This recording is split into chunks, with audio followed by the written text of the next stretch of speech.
I am Rohit Banerjee. From a daunting March 2020 to a rewarding Feb 2021, the market has swung between the extremes. Propelled by the euphoria over the union budget, Sensex closed above the 50,000 mark on Wednesday for the first time. To understand this sustainability of the market and also to get an idea what an investor can do with an amount of 1 lakh rupees, we have with us renowned market analyst Mr. Rajat Bose. Welcome, Mr. Bose. Mr. Bose, can you hear me? Yeah, I can hear you. Okay, so Mr. Bose, my first question to you, how do you see the market behaving this year? Will this 50,000 level mark sustain? First of all, I must say one thing. That is, at the end of the year, around say 1st of January or 31st of December, every year people, especially TV anchors, ask us this question: how do you see the next year going forward? But these predictions actually have no value, because hardly people, whoever seen that there would be a COVID pandemic in starting from March 2020, and whoever thought that on March 24th, when 7515 low was formed in the Nifty, that we would close nearly at the double, almost 80% higher from that level. So if you ask me, I would say uh, we are likely to remain bullish so long as the liquidity injection by the central banks of the world continue to happen. This market may not fall very sharply. Even if it does, at some point in time, it will again recover, because once you have money in your pocket, everything looks cheap, everything feels cheap, and you continue to buy. And when that monetary liquidity gets tightened, interest rates go up, central banks do OMO operations to suck the money dry, then you can expect a sustainable correction out here. Otherwise, there will be dips in between, but the bullish overtone is likely to continue. So, Mr. Bose, for a new investor who wants to invest 1 lakh rupees in the market, what should be his or her strategy at this point of time, especially given the market scenario? I would suggest somebody with a small sum of money of rupees 1 lakh actually should go through the path of mutual funds. At least that is what the regulator wants. Regulator suggests that those with small money should actually opt for professional services of a mutual fund and invest.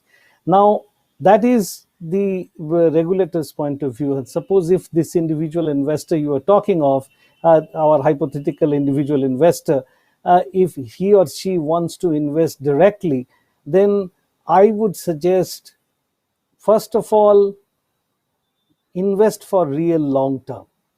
I actually, in my Twitter handle, the pin tweet that I use is this: that you have to follow four criteria. First of all, that you are actually buying quality stuff. Secondly, you are buying when the market is down and everybody seems very pessimistic.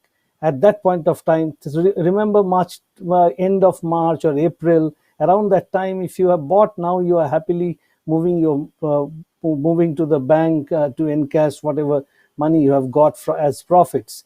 But when the market is in a rara mode, like the time that we are in at the moment, I do not suggest a new investor coming in. Actually, the new investors always fall prey to this kind of a market.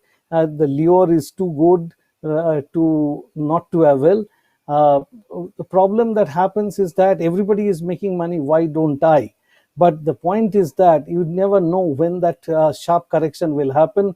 And if an investor comes with a small amount of money with very low risk tolerance, he or she is more likely to book losses, even if it is a good company. So my suggestion is that you come when the market is actually down in the dumps and people are telling you not to invest. And this is the market where people are saying every day, hey, you are getting 4-5%. Think about it, 4% every day, even on a simple terms, means 25 days and your money is double. That doesn't happen. So my suggestion is wait for some time, choose quality stocks, and buy at better valuations, not at current levels. And uh, of course, the budget has given a fillip, so you should be investing. That is definitely there, but not right now. Well, the government has also announced mega plans for the infrastructure sector. How bullish you are on infrastructure stocks? Let me briefly recount my personal story here, because this is one sector that I have always felt that India needs a lot more infrastructure. And government after government always promised that they will actually invest in infrastructure. Infrastructure had its heyday up to 2008, when the stocks were selling at 40p multiple. After that, infrastructure never performed, and I attended an award ceremony. There, a person who actually predicted which will be the worst performing sector got a prize. That is infrastructure. So that is the kind of scenario for infrastructure stocks. But this year, yes, the focus is clearly on infrastructure. Again, I would say choose good stocks. Primarily, whenever you talk of infrastructure, you should think about two stocks. One, the major infrastructure company called Larsen and Toubro, and the second is the major banks that can finance such infrastructure project, that is State Bank of India. So these two should be on your radar. Apart from that, I would say you invest in a stock called Dilip Buildcon, because there are so many road projects, and that's a good company from a monthly chart point of view. That means 1 month of market activity is captured in one bar or one candle. That suggests that Dilip Buildcon is on its way to regain its past glory and do very well. So from that perspective, I would say you can think about that. Another stock, Adani Ports, that seems to be in a sustainable uptrend. So maybe you will consider that. So these three from the infrastructure sector I would choose. And apart from that, State Bank of India.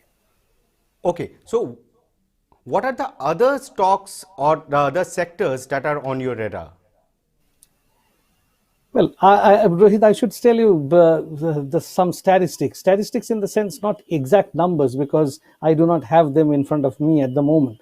But if you look at the sectors in which the FIIs have actually invested over the last few months, since November, FIIs have started investing in auto stocks, automotive stocks, and auto components.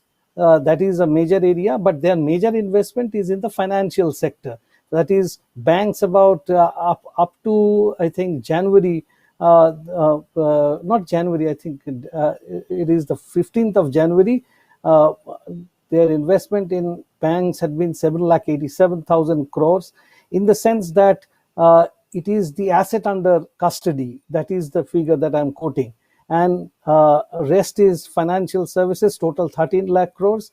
Apart from that, IT and pharma, these are major sectors. But the emerging sector that is coming up there is auto. Already, I think, 1,45,000 crores. So you should actually follow the leader. FIIs constitute about 13% of the total investments in our market. So that, from that perspective, if you look at it, if you follow the FIIs, they are the market movers. You should follow them. So these are the sectors. I would still say the banking sector should be chosen. I would still say that you should choose automotive stocks. But all these stocks, if you now ask me which auto stock, which banking stock, I have already named a banking stock. But the point is that all these stocks have already moved up considerably. So one should better wait. It is not that is FOMO, that fear of missing out. If you have that fear of missing out, so much the worse. Don't fear that you will miss out. Market gives you a chance, and you will be able to get into these stocks at a lower level. But these stocks will definitely do well. Another point I'm trying to make here is, do not be afraid of big falls happening and all that. I tell you, when the market fell in the month of March, FII is actually notionally losing a huge chunk of money, several lakh crores or several trillions, but they have recovered. And see the kind of market that they have bought from October to January 15, they have bought huge chunk of stocks but sold only 5,000 crore worth of stocks, and the market fell so much. And then again the market recovered. They recovered because the market is a thin market, little bit of buying, and the market shoots up. So you will get opportunity at that point of time, move into these areas. And I would prefer that you, so at the moment you do not get into pharma, because pharma has been played out, but there is possibility in IT also. You can also look at that, but at lower valuations, not at current levels. So for the first time investors, what is your recommendation for them? Should they invest in mutual funds or they should go for direct stocks? What's your take on that? I would suggest a particular mutual fund scheme, and that is a favorite of mine. If anybody asks me these days, I actually tend to recommend that fund. That is the SBI Focus Fund. It has got even international stocks. So internationally great stocks, also Indian top quality stocks are there. If you have a long term horizon, and when I say long term horizon, it is not income tax long term capital gains like 1 year, or even if you say 3 years. No, I would say, like a lot of long-term investor, it should be a minimum of 5 years, if not 10 years. My average horizon of holding a good stock is about 7 years. In some cases, I have held stocks for more than 12, 13 years. So if you have such kind of a horizon, India is still an emerging market growth story. You will make money. Thank you, Mr. Bose, for joining us today. Thank you for watching Money9.